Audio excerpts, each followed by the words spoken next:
Hello, I'm David Eads with a summary of the BBC World News, and we come to you actually at a very key moment because Spain's new Prime Minister, Pedro Sánchez, is just about to be sworn into office. We have live pictures for you here from the Zarzuela Palace on the edge of Madrid, where Pedro Sánchez, who's leader of the opposition Socialist Party, and that is Mariano Rajoy, of course, who the man who's just been voted out of office of the Popular Party, is handing over effectively to Pedro Sánchez. Now, the Socialists only have 84 seats in the Congress of Deputies. That's out of 350.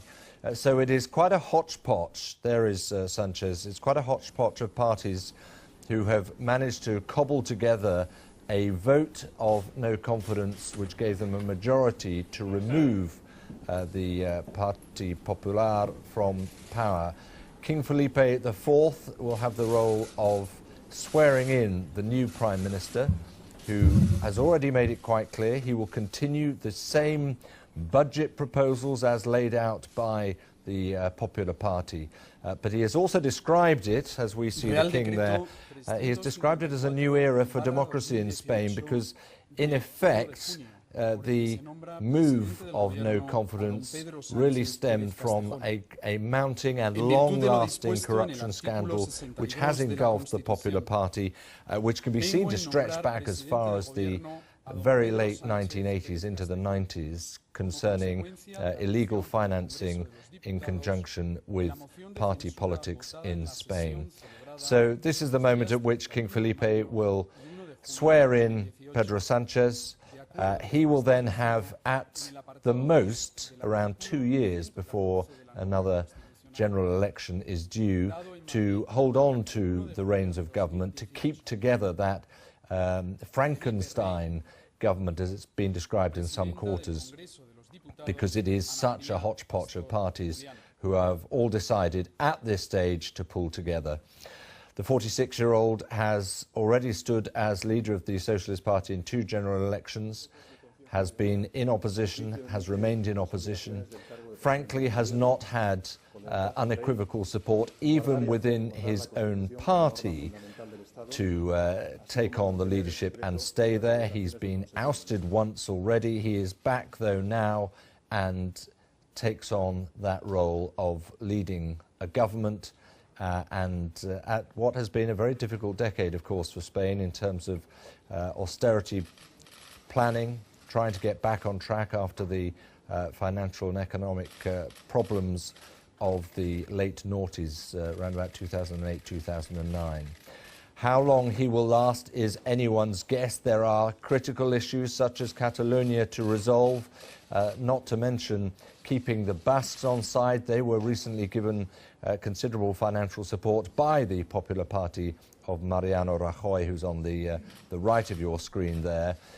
So it's going to be difficult, and I don't think anyone would hide that. But this is the ceremonial moment, at least. The two leaders, both Mr. Sánchez and Mr. Rajoy, have exchanged a fair few barbed comments in the last few weeks and days, but showed suitable respect for one another at the point at which the vote of confidence was taken yesterday. There we are then. You caught it here on BBC World News. Pedro Sánchez now has to put his cabinet together. He will do that over the course of the weekend, of course, and present it to the Congress of Deputies on Monday, we understand, at which point one would assume, given the vote that took place only yesterday, that they will give that the nod and will start to work towards some form of government, a coalition like no other, really, given the number of parties taking part. And, of course, that includes the more populist parties such as Podemos, who have a growing influence within the country as well. That's the main story for this summary. Just a moment to reflect on the news coming from Donald Trump as well, saying that the summit with Kim Jong-un will be taking place on June the 12th. He's given that what would seem like a further assurance, despite all the uncertainties over the last week or so. But just to close the summary, Spain has a new Prime Minister. It's Pedro Sánchez of the Socialist Party.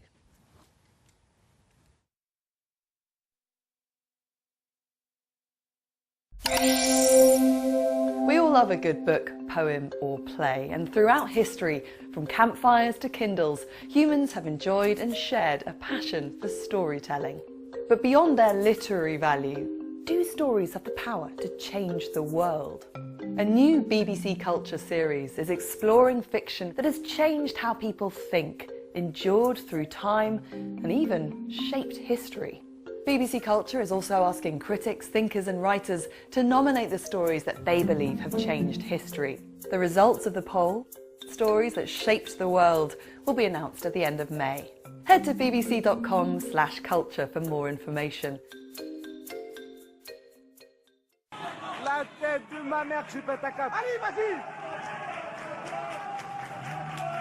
Ouais! Bravo!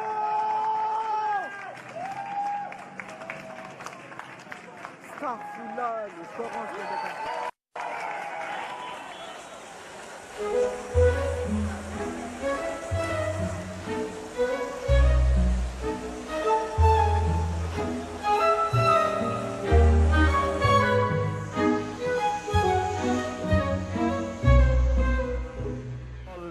on mic, nduru inafata, mamanzigo tipsi, vijana rukaruk, swagi ya kunguru, au sio, kumekucha, amka kumekucha. My name is Father Paul. Some Christians call me Masa.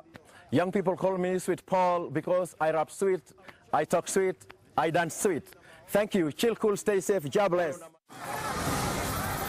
This is Kisumu City, where Raila Odinga enjoys the most support in the entire country. The coalition airstrikes, the fighting on the ground, has left people here living in fear. Well, we're patrolling the front line now with Turkish troops, the closest position of the YPG Kurdish militia, just a few hundred meters in that direction. There's still a lot of anger here today. These vehicles have been set alight outside one of the offices of the local provincial assembly member. The ministers are only giving themselves 10 minutes in there to agree EU guidelines. We break stories from more places than any other international news broadcaster. We are the leaders in global breaking news.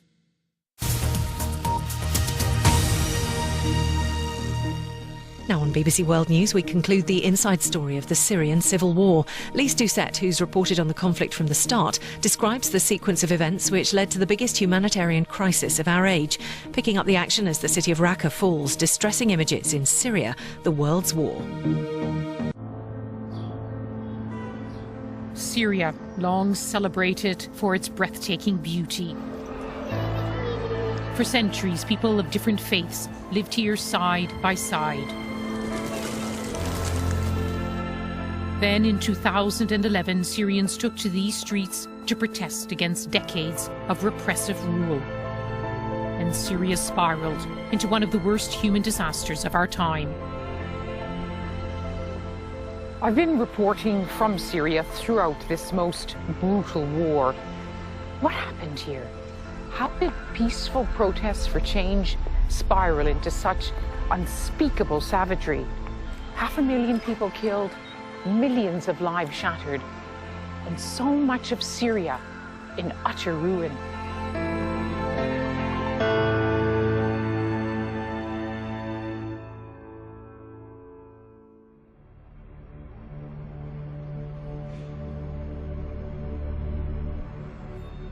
أنا اسمي خالد.